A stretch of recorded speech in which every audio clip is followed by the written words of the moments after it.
문일지십이라는 사자성어가 있습니다. 이 말은 동양의 고전 중 하나인 논어에 나오는 말인데, 공자의 제자 중에 자공이라는 이름을 가진 제자가 있었다는 거죠.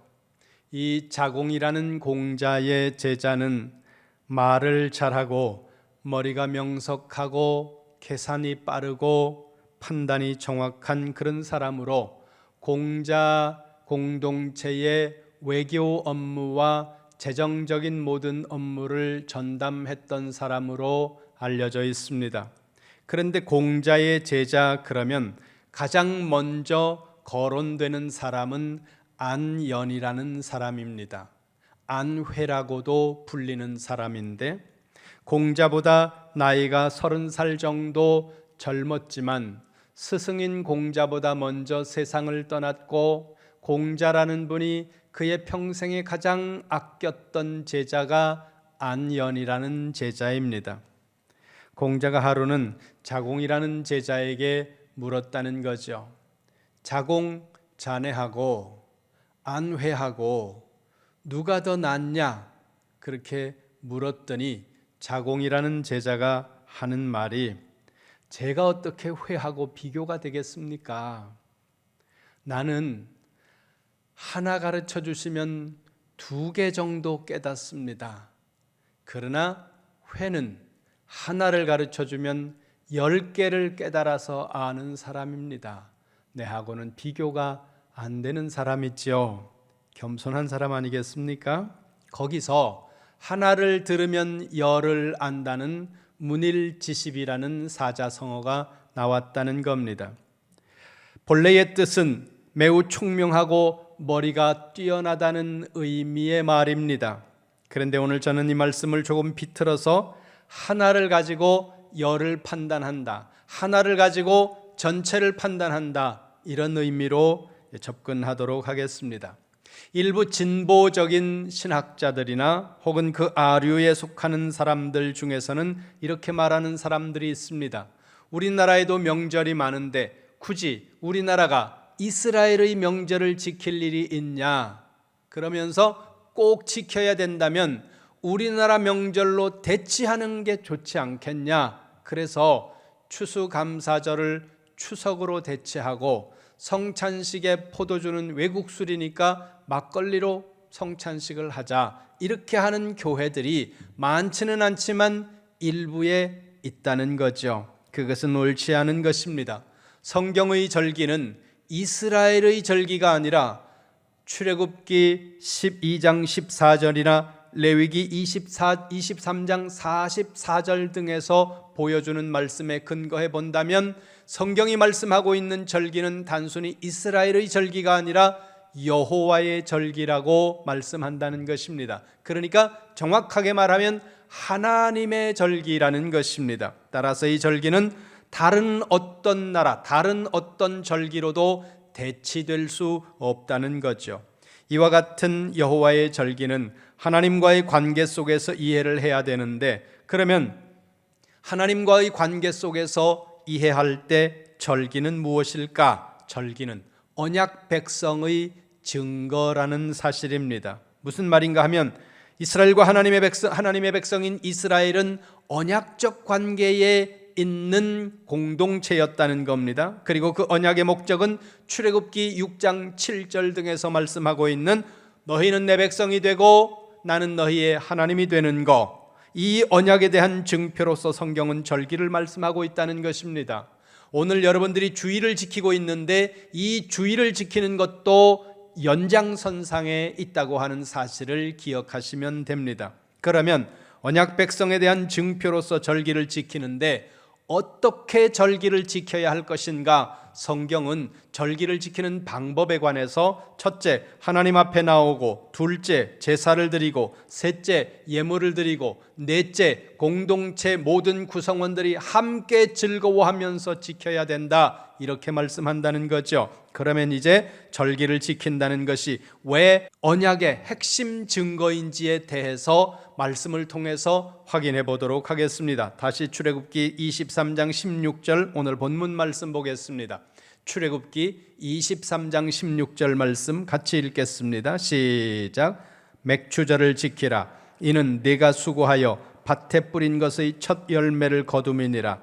수장절을 지키라. 이는 내가 수고하여 이룬 것을 연말에 밭에서부터 거두어 저장함이니라. 아멘. 하나님께서 이스라엘 백성들을 향하여 절기를 지키라고 말씀하시면서 명령하시면서 이렇게 말씀합니다. 내가 수고하여 밭에 뿌린 것의 첫 열매를 거두었기 때문이다. 이것이 맥추절을 지키라고 말씀하시는 중요한 핵심 메시지라는 겁니다. 당시 이스라엘에서는 모든 곡식 가운데, 당시라고 하면 가나안에 들어간 이후를 의미하는 겁니다. 모든 곡식 가운데 가장 먼저 거두는 열매가 보리였습니다. 맥추절이라는 이름이 이 보리 추수와 관련되어져 있는 한자적인 번역이라고 하는 사실을 여러분들이 기억하시면 됩니다. 맥추절과 같은 절기의 다른 이름이 오순절, 칠칠절이라는 거예요. 맥추절은 농사와 관련돼서 부르는 명칭이고, 오순절은 하나의 순이 열흘입니다.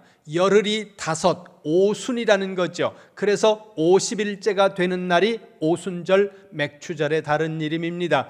칠칠절이라고도 부른다는 거죠. 칠칠절은 안식일을 기준으로 해서 부를 때 칠칠절입니다.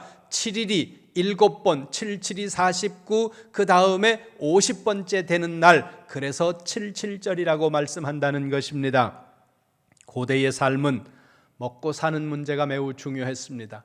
물론 오늘날도 먹고 사는 문제는 매우 중요하지만 비중이 지금과는 비교도 안 됐다는 거죠. 고려도경이라는 책이 있습니다. AD 1123년에 저 중국 송나라 사신이었던 서경이라는 사람이 고려를 방문한 이후에 일종의 견문록같이 기록한 책이 고려도경입니다. 그 글에 보면 당시 고려 사람들은 하루에 2끼를 먹었다, 이렇게 기록하고 있다는 겁니다. 조선시대에 나온 많은 문헌들을 보면 조선시대에도 2끼가 기본이었다는 겁니다. 그래서 식사를 조석이라고 한자로 표현했다는 겁니다. 점심이라는 단어는 한자로 보면 배고픔을 그저 잠깐 간단하게 요기하며 마음에 점을 찍듯이 넘어간다, 그래서 점심이라고 표현했다는 학설이 있습니다. 임진왜란 때 조선의 사대부 오희문이라는 사람이 임진왜란 동안 겪었던 9년 3개월 동안의 그 자기 삶에 대한, 나라의 형편에 대한 내용을 일기로 적어놓은 책이 있는데 그 책을 쇠미록이라고 부른다는 겁니다. 그 쇠미록에 보면 간단히 먹을 때는 점심이라고 부르고 조금 푸짐하게 먹을 때는 낮밥이라고 표현했다는 기록이 나온다는 거죠. 그러니까 하루에 3끼를 마음 편안하게 먹는 일들은 그 시대에는 어려운 일들이었다는 겁니다. 19세기 중반에 이규경이라는 분이 지은 오주연 문장 전산고라는 그 백과사전 같은 큰 책이 있는데, 그 책에 보면 9월부터 그 다음 해 정월까지 하루 2끼만 먹었다, 이렇게 기록합니다. 이것이 불과 100년쯤 전의 기록이라는 거예요. 그러면 상상해 보시기 바랍니다. 출애굽기 23장의 사람들은 광야에 있는 사람들이고, 광야에 있는 사람들에게 장차 가나안 땅에 들어가게 될 그 이후의 삶에 대해서 지금 명령을 주시고 있는 말씀이 23장입니다. 적어도 3500년 전 사람들의 이야기라는 거죠. 지난번 농사를 지어서 계속 먹다가 한 해가 끝나고 새로운 해가 되어서 파종을 했는데, 파종을 한 곡식이 아직 익지 않은 거예요. 먹을 양식은 떨어진 상태고 기다리다 허기진 배를 허리띠로 졸라매면서 기다리던 끝에 이제 막 처음 익은 곡식을 수확하기 시작한 겁니다. 그러니 그 처음 익은 곡식으로 끼니를 해결하고 싶은 마음이 얼마나 간절하겠습니까? 그런데 그걸 먹지 않고 하나님 앞으로 가지고 가는 거예요. 처음 수확한 곡식을, 그것도 집에서 그냥 우리 제사 지내듯이 음식 만들어서 상 차려놓고 집에서 그렇게 하는 게 아니라 어떤 사람들은 몇 날씩 걸어서 예루살렘으로 광야를 지나서 강을 건너서 그 곡식 수확한 것을 들고 그리고 예루살렘으로 간다는 거죠. 왜요? 첫 열매를 하나님 앞에 드리기 위해 그렇게 했다는 겁니다. 이것이 무엇을 의미하는 걸까요? 그것은 하나님께서 우리 인생을 섭리하시는 분이라는 것에 대한 고백이라는 겁니다. 이걸 네 글자로 말하면 섭리신앙이라고 말합니다. 섭리신앙이라는 이 단어를 우리가 말하기는 쉽고 생각하기는 쉽지만 그러나 이것을 우리의 삶으로 고백하는 것은 쉬운 일이 아니라는 거죠. 여러분이 자주 사용하는 단어 중에 하나님 뜻이라는 말이 있습니다. 하나님의 뜻이지, 이 말을 그냥 생각 없이 자주 하고 많이 하는 사람을 저는 별로 안 좋아합니다. 왜냐하면 간혹 보면 하나님께 책임을 떠넘기듯이 하나님의 뜻이라고 말하는 사람들이 있다는 거죠. 옳지 않다는 겁니다.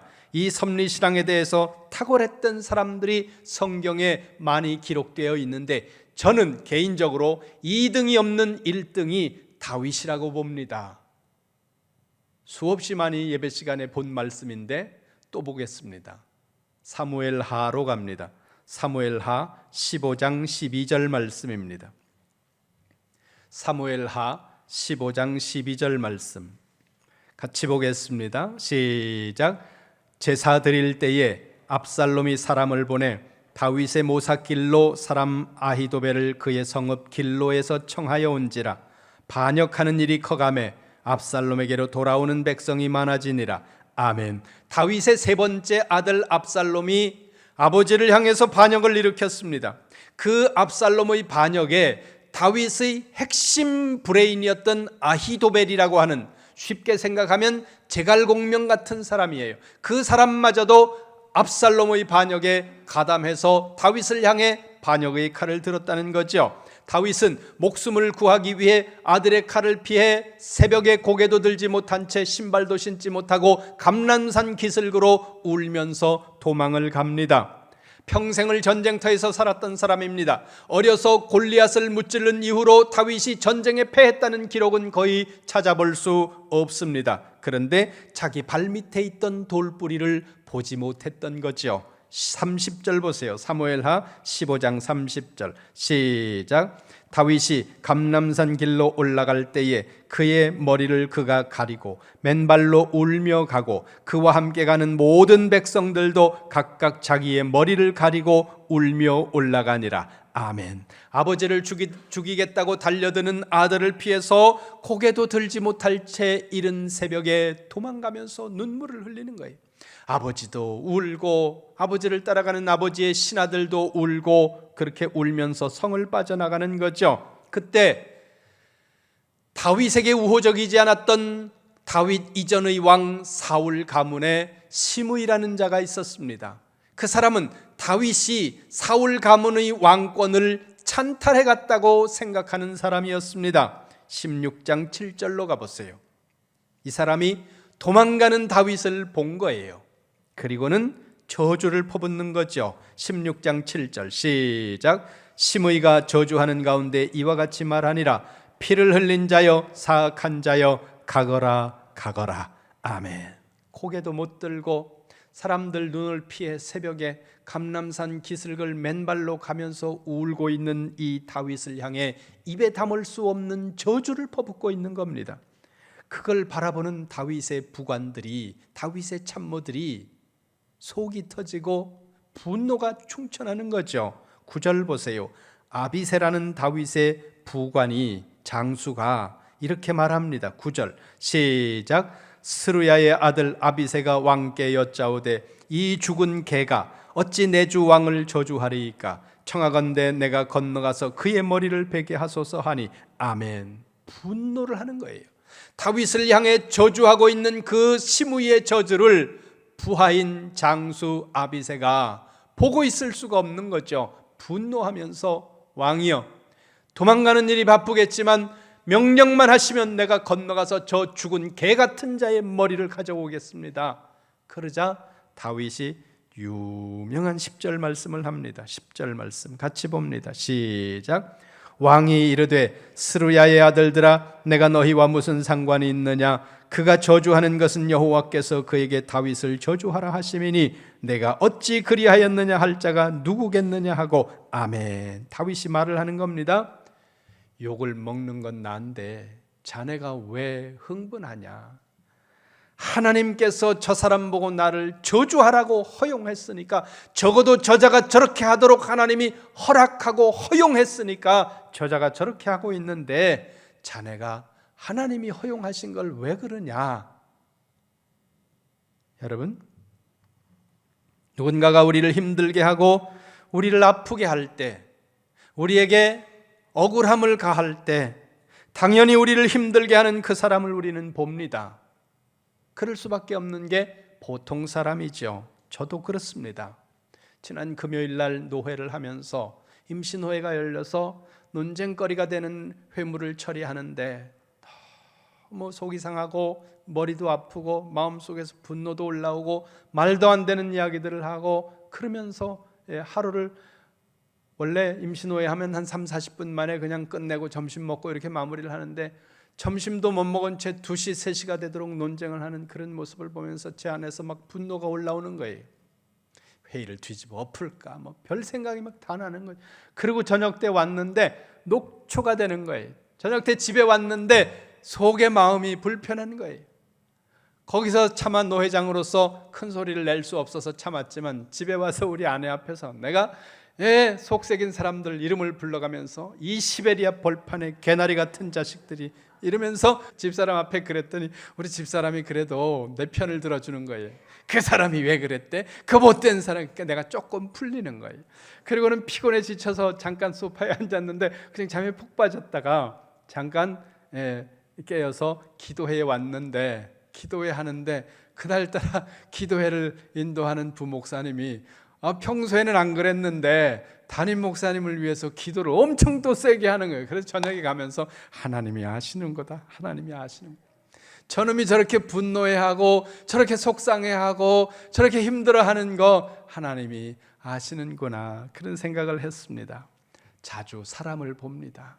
우리를 향해서 악한 말을 하고 우리를 향해서 험담을 하고 우리를 향해서 모함을 하고 우리를 힘들게 하는 사람을 볼 때마다 우리는 저 사람이 왜 저렇게 건강한 거야? 왜 저 사람은 저렇게 교통사고도 안 나? 왜 저 사람은 저렇게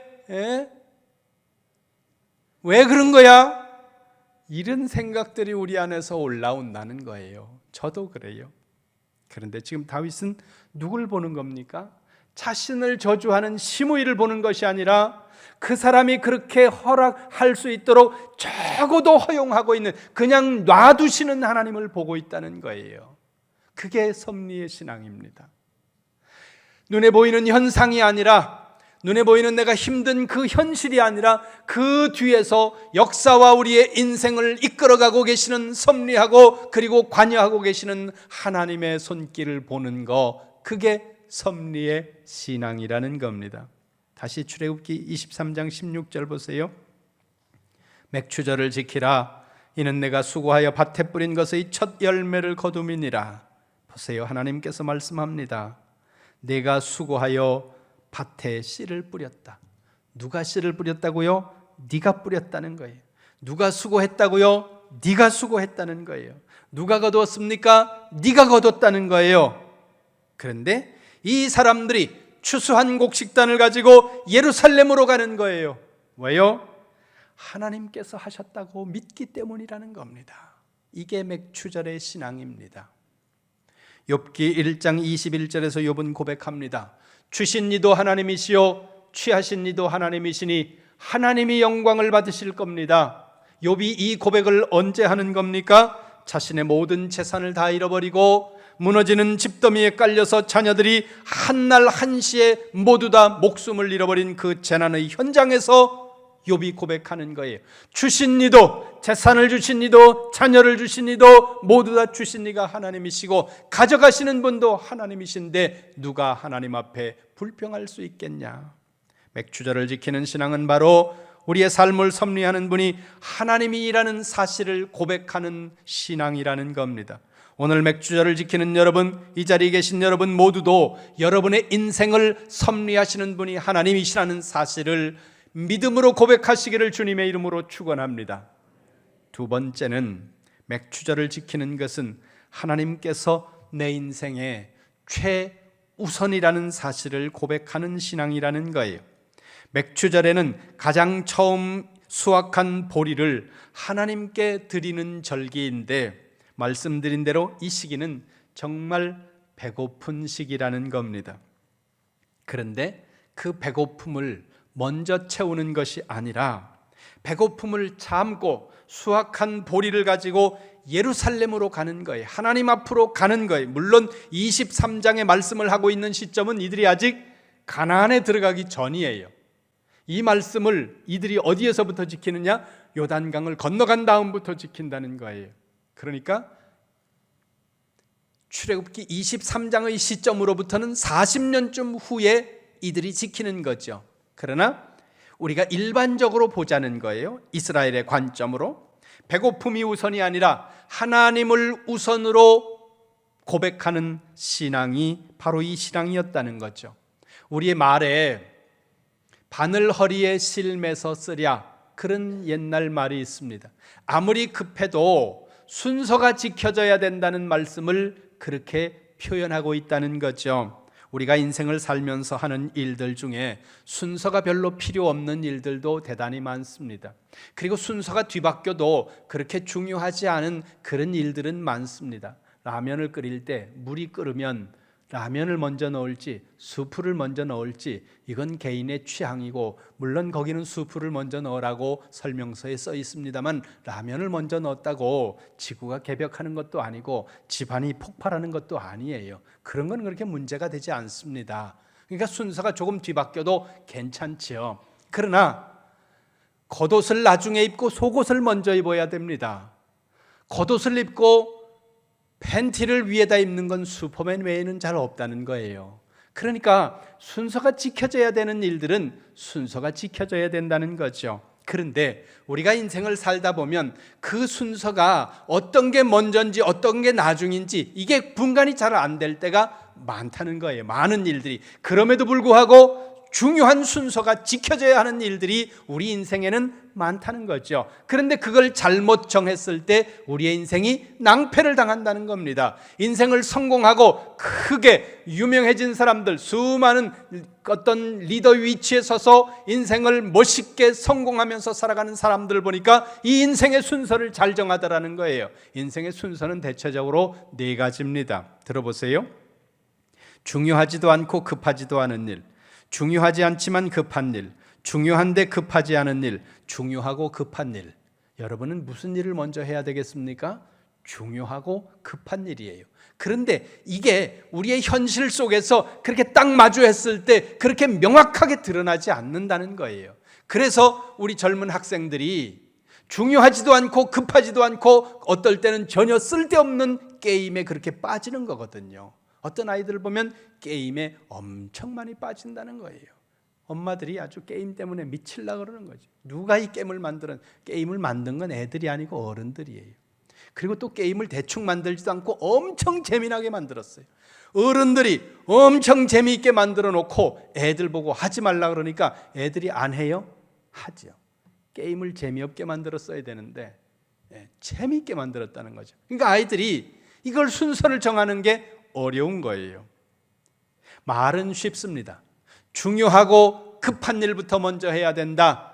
말하기는 쉽지만 우리의 삶 속에서 그것을 가려내는 것은 쉬운 일이 아니라는 거죠. 인생을 망치고 인생을 실패하는 사람들을 보면 번번이 중요하지도 않고 급하지도 않은 일을 먼저 하거나 그 일에 매달려서 시간을 낭비하고 물질을 낭비하고 인생을 낭비하는 경우들이 많다라는 거죠. 신앙도 마찬가지입니다. 우리 신앙에서 프라이어리티 넘버 원, 우선순위 1번이 무엇이 되어야 되겠습니까? 하나님은 하나님을 우선순위 1번에다 놓으라고 말씀한다는 거죠. 출애굽기 20장으로 가보겠습니다. 구약성경 오늘 본문보다 조금 앞에 있습니다. 출애굽기 20장 2절 말씀입니다.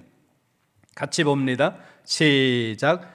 나는 너를 애굽 땅 종되었던 집에서 인도하여 낸 네 하나님 여호와니라. 아멘. 하나님께서 이스라엘 백성들을 애굽 땅에서 인도하여 내신 이후에 시내산 위에서 모세를 부르신 이후 모세에게 언약의 말씀을 주시는데 그 첫 번째 계명이 뭡니까? 3절 말씀입니다. 20장 3절 시작. 너는 나 외에는 다른 신들을 내게 두지 말라. 아멘. 나 말고 다른 신이 너에게 있게 해서는 안 된다. 오직 나만 있어야 된다. 이 말씀을 God이라는 의미에서 본다면 only one이라는 의미예요. 그러나 life라는 관점에서 본다면 priority number one이라는 의미를 가진다는 거예요. 그래서 예수님은 마태복음 6장 33절에서 이렇게 말씀합니다. 너희는 먼저 그의 나라와 그의 의를 구하라. 먼저가 뭐예요? 프라이어리티를 말씀한다는 거예요. 우선순위를 말씀한다는 겁니다. 다른 거 하지 말라는 게 아니에요. 다른 거 하라는 거예요. 너를 위한 거, 너를 위한 의, 너가 좋아하는 거 구하라는 거예요. 그런데 먼저 우선 뭐예요? 하나님의 나라와 하나님의 의를 먼저 구해. 그러면 나머지가 너에게 모두 필요하다는 것을 내가 알고 채울 거야. 이렇게 약속하고 있다는 거죠. 이걸 잘하는 것은 쉬운 일이 아닙니다. 그래서 이걸 잘한 사람에 대해서 열왕기상 17장에서 우리에게 말씀하고 있다는 거죠. 열왕기상 17장 9절 말씀으로 가보겠습니다. 열왕기상 17장 9절 말씀 같이 읽겠습니다. 시작. 너는 일어나 시돈에 속한 사르밧으로 가서 거기 머물라. 내가 그곳 과부에게 명령하여 내게 음식을 주게 하였느니라. 아멘. 여기 사르밧이라고 하는 지역은 시돈에 속한 지역인데 지금으로 하면 레바논입니다. 이스라엘의 공격을 받고 있는 레바논, 지금 그 지역 바로 거기라는 거죠. 여기는 아주 악명 높은 우상 숭배로 유명했던 이스라엘, 북쪽 이스라엘의 아합 왕의 부인이었던 이세벨의 고향이 이곳입니다. 하나님께서 쓰시는 하나님의 종 선지자를 숨기시는데 어디에 갖다가 숨겨요? 이방의 우상들을 섬기는 동네에 갖다가 숨기셨다는 거예요. 거기까지는 이해하겠어요? 그런데 숨기는데 숨길 만한 곳에 숨기셔야 되는데 이 본문을 읽어보면 하나님이 왜 이런 데다가 숨겼을까? 그런 생각이 드는 사람을 찾아가게 하셨다는 거죠. 10절 보세요. 10절 시작. 그가 일어나 사르밧으로 가서 성문에 이를 때에 한 과부가 그곳에서 나뭇가지를 줍는지라. 이에 불러 이르되 청하건대 그릇에 물을 조금 가져다가 내게 마시게 하라. 아멘. 그 말을 들은 이 사르밧 여인이 하는 말이 12절입니다. 시작. 그가 이르되 당신의 하나님 여호와께서 살아계심을 두고 맹세하노니 나는 떡이 없고 다만 통에 가루 한 움큼과 병에 기름 조금뿐이라. 내가 나뭇가지 둘을 주워다가 나와 내 아들을 위하여 음식을 만들어 먹고 그 후에는 죽으리라. 아멘. 우리 말에 누울 곳을 보고 다리를 뻗으라고 말하지 않습니까? 보면 엘리야나 이 사르밧에서 혼자 살고 있는 이 여인이나 제 코가 석자예요. 제 생각 같아가지고는 하나님이 엘리야를 이방 땅으로 피난시키시려고 하셨다면 좀 괜찮은 사람을 만나게 하시든가 재력을 좀 가지고 있는 사람을 만나게 하셔서 적어도 남의 나라 땅에 가서 고생은 좀 하지 않도록, 배는 골지 않도록 그렇게 하셨으면 좋을 것 같은데 세상에 아들 하나, 어린 아들 데리고 사는 이 혼자 사는 여자가 마지막 식사를 만들어 먹고 아들하고 죽을 날만 기다리고 있는 그런 사람을 만나게 해놓고 하나님이 말씀하시는 거예요. 야, 내가 너를 위해서 준비해놨어. 오늘 우리를 향해서도 종종 이런 일들이 일어난다는 거예요. 여러분들을 향해서 준비하신 하나님의 준비하심이, 여호와 일의 그 하나님의 예비하심이 여러분이 딱 봤을 때 와, 과연 하나님이시네, 이런 탄성이 나오는 준비되어 있는 것이 있을 수도 있지만 어떨 때는 이게 준비라고? 이러는 준비를 하나님이 여러분들에게 하실 때가 있다는 거예요. 그러면 왜 그렇게 하시느냐? 중요한 것은 이 여인의 선택입니다. 이제 한 끼 식사만 하면 죽을 날만을 기다려야 되는 이 가련한 여성과 의지할 곳 없는 어린 아이를 데리고 있는 이 가정에 하나님의 선지자가, 나는 하나님이 그렇게 말씀하시더라도 못할 것 같아요. 하나님이 이제 한 끼만 먹고 죽으려고 하는 집에 가서, 야, 너 그 집에 가서 밥 좀 달라 그래. 가서 봤는데 그런 지경이에요. 그러면 준다 그래도 됐습니다. 내가 그냥 물 마시고 말지요. 이럴 것 같은데 엘리야는 가서 그걸 달라 그래요. 애가 먹고 죽으려고 그러는데 그걸 달라 그런다니까요. 그런데 그 여인이 이렇게 선택합니다. 17장 5절, 15절 보세요. 그가 가서 엘리야의 말대로 하였더니 남은 한 움큼의 가루를 나와 내 아들의 입에 털어 넣느냐 아니면 하나님의 말씀에 순종하느냐. 여러분, 이게 쉬운 것 같아 보입니까? 안 쉽다는 거예요. 근데 이 여인이 아들의 입으로 향하던 자기의 손을 거두어서 하나님의 사람 엘리야에게 그 손을 내밀었다는 겁니다. 이게 뭐예요? 우선순위를 하나님의 말씀에 두는 순종의 일이라는 거예요. 이게 성경에서 보기에는 쉬울 것 같지만 이게 내 삶에 닥쳤을 때 과연 내가 이렇게 할 수 있을까? 이것은 의문이라는 거죠. 지금 이스라엘 백성들이 맥추절을 지키기 위해서는 그런 결단을 해야 하는 겁니다. 긴 겨울을 지나면서 하루 3끼를 먹는 것은 사치스러운 일이었습니다.